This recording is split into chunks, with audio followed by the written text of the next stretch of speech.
로봇이 우리 일을 대신하는 시대에 이게 더 이상 무슨 공상과학 영화 속 이야기가 아니잖아요. 바로 지금 우리 눈앞에서 벌어지고 있는 현실입니다. 오늘 이야기는요, 이 거대한 변화 속에서 던지는 딱 하나의 질문으로 시작해볼까 합니다. 여러분의 직업은 과연 안전할까요? 본격적으로 파고들기 전에 이거 한번 같이 생각해보죠. 우리한테 노동이란 게 대체 뭘까요?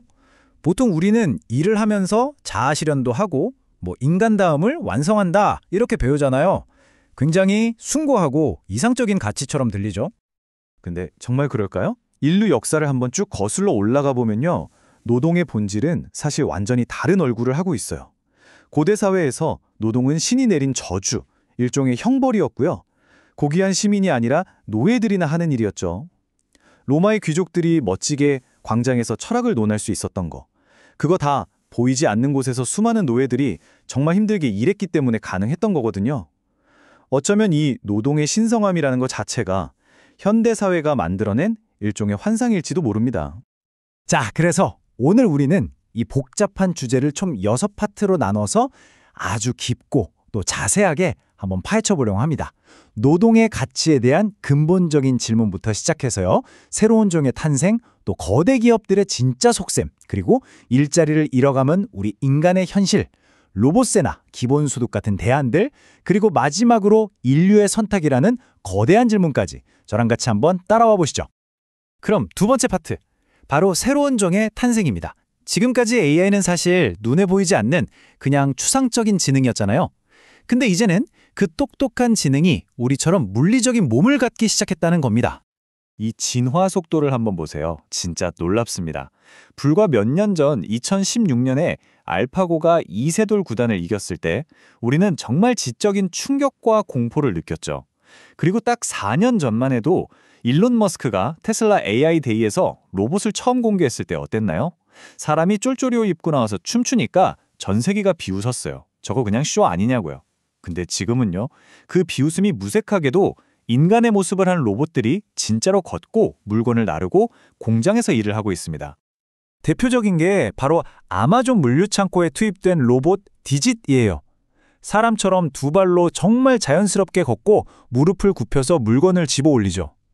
이 로봇은 주로 인간이 기피하는 일, 이른바 3D 업종 있죠? 더럽고 위험하고 지루한 일들. 그런 반복 작업을 도맡아 합니다. 불평한마디 없이 휴식도 필요 없고 실수도 없이 24시간 내내요. 기업 입장에서는 그야말로 완벽한 노동자죠. 하지만 우리는 이걸 기억해야 합니다. 그 지루하고 더러운 일조차 누군가에게는 가족의 생계를 책임지는 너무나도 절박한 일자리였다는 사실을요. 세 번째 파트입니다. 여기서 되게 흥미로운 질문이 하나 생겨요. 왜 로봇 전문 기업이 아니라 테슬라나 현대차, 샤오미 같은 자동차 회사들이 이 휴머노이드 로봇 경쟁에 가장 목을 메고 있는 걸까요? 그들의 야망은 이 3단계 전략에 아주 명확하게 드러납니다. 첫째, 기술을 재활용하는 거예요. 복잡한 도로 상황을 보고 판단하는 자율주행 기술의 한 70-80%는요. 휴머노이드 로봇의 두뇌랑 눈에 그냥 그대로 갖다 쓸 수 있거든요. 둘째, 마지막 5%의 인간을 없애기 위해서입니다. 공장 자동화가 아무리 발전해도 배선을 연결하는 것처럼 섬세한 작업은 여전히 사람 손이 필요했거든요. 바로 그 마지막 5%를 로봇으로 바꿔서 말 그대로 공장부를 다 끄고 운영되는 100% 무인 공장을 만들려는 거죠. 그리고 마지막 세 번째, 이게 그들의 진짜 야망입니다. 바로 새로운 시장을 지배하는 것. 결국엔 돈입니다. 그것도 상상을 초월하는 규모의 돈이죠. 컨설팅 회사 맥킨지는 2040년쯤 되면 휴머노이드 로봇 시장이 우리 돈으로 무려 540조 원에 달할 거라고 예측했어요. 한번 생각해 보세요. 자동차는 도로 위만 달리지만 두 다리로 걷는 로봇은 공장은 물론이고 사무실, 병원, 그리고 우리 집 안방까지 들어올 수 있잖아요. 일론 머스크가 테슬라의 미래 가치는 자동차가 아니라 옵티머스 로봇에 있다고 했던 말이 결코 그냥 해본 말이 아니었던 거죠. 이 어마어마한 시장을 차지하기 위해서 지금 미국과 중국 사이에서는 보이지 않는 전쟁, 이른바 로봇 냉전이 벌어지고 있습니다. 두 나라의 전략은 완전히 달라요. 미국은 구글, 오픈 AI 같은 빅테크를 중심으로 더 똑똑하고 정교한 AI, 그러니까 두뇌를 만드는 데 집중하고 있고요. 반면에 중국은 압도적인 생산력을 바탕으로 일단 로봇을 대량으로 막 찍어내서 실제 현장에 투입하는 물량으로 승부를 보고 있습니다. 누가 더 똑똑한가로 싸우는 쪽과 누가 더 많이 만들고 많이 써보냐로 싸우는 쪽의 대결인 셈이죠. 네 번째 파트입니다. 자, 이제 가장 중요하면서도 어쩌면 가장 불편한 질문으로 넘어가 보겠습니다. 이 거대한 기술의 파도 속에서 우리 인간이 설 자리는 과연 어디일까요? 하나의 기술이 일자리를 없애면 또 다른 새로운 일자리가 생겨날 거야 라는 고전적인 경제학 이론이 과연 이번에도 통할 수 있을까요? 먼저 블루컬러 노동자의 현실부터 보죠. 미국에서 트럭 운전사라는 직업은요, 고등학교만 졸업해도 중산층으로 살 수 있는 그야말로 아메리칸 드림의 마지막 보루 같은 직업이에요. 그런데 이제 LA 도심에는 운전석에 텅 빈 자율주행 택시가 돌아다니기 시작했습니다. 이 인용문의 경고처럼 트럭 운전사라는 직업이 사라지는 건 그냥 수많은 가정이 무너지는 걸 넘어서 그들이 지탱해온 지역 경제와 사회 시스템 전체의 붕괴를 의미할 수도 있다는 겁니다. 나는 사무직이니까 괜찮겠지? 혹시 이렇게 생각하시나요? 여기 20년 경력의 콜센터 상담원이었던 분의 절규를 한번 들어보세요. 수많은 기업들이 AI 챗봇을 도입하면서 대규모 감원을 했거든요. 근데 진짜 비극은 뭐냐면 그 챗봇을 학습시킨 장본인이 바로 해고된 상담사들이었다는 거예요.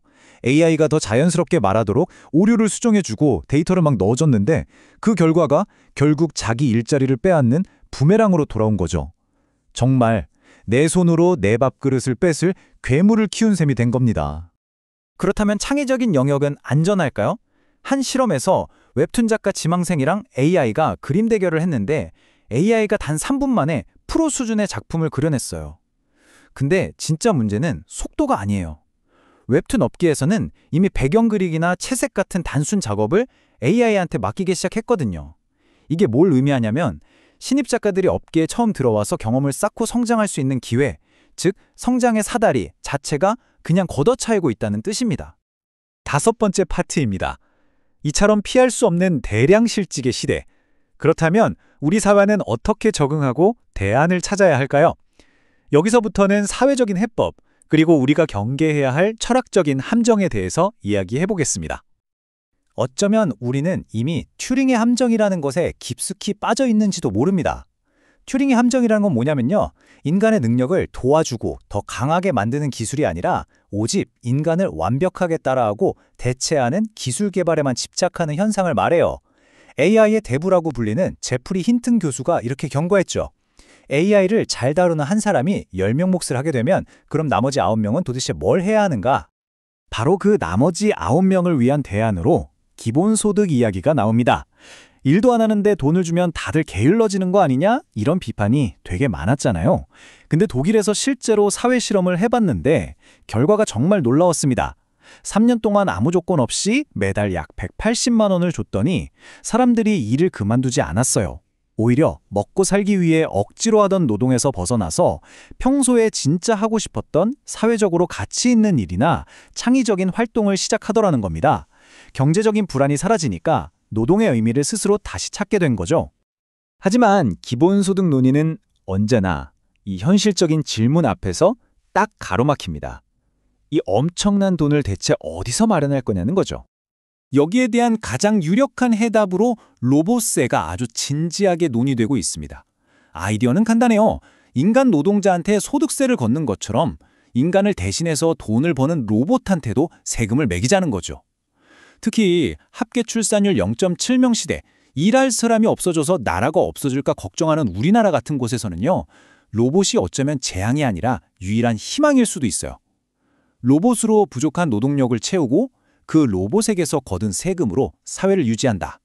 참 아이러니한 미래죠. 자, 이제 마지막 파트, 인류의 선택입니다. 우리는 지금 단순히 기술혁명을 넘어서 인류 문명의 아주 거대한 분기점에 서 있습니다. 과거의 경험에서 교훈을 얻고 미래를 아주 신중하게 설계해야 할 바로 그때입니다.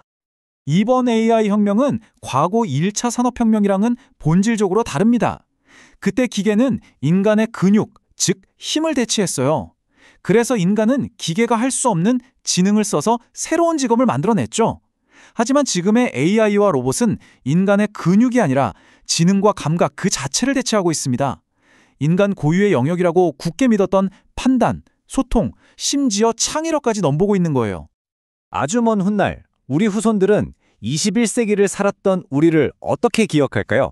스스로를 대체할 새로운 종, 그러니까 로봇을 만들어 놓고는 일자리와 삶의 의미를 다 빼앗겨버린 역사상 가장 어리석은 조상으로 기억될까요? 아니면 마침내 기술의 힘을 빌려서 그 지긋지긋한 노동의 굴레에서 벗어나 진짜 인간다움이 뭔지 탐구하기 시작한 가장 지혜로운 세대로 기록될까요? 이 모든 변화의 한가운데 바로 우리가 서 있습니다. 지금 우리가 어떤 사회적 합의를 만들고 어떤 제도를 설계하고 또 어떤 가치를 선택하는지에 따라서 인류의 미래가 결정될 겁니다. 이건 단순히 기술이나 경제 문제가 아니라 일과 가치 그리고 인간의 존엄성에 대한 아주 깊은 철학적인 질문인 거죠. 다가오는 로봇의 시대. 여러분은 두려우신가요? 아니면 기대되시나요?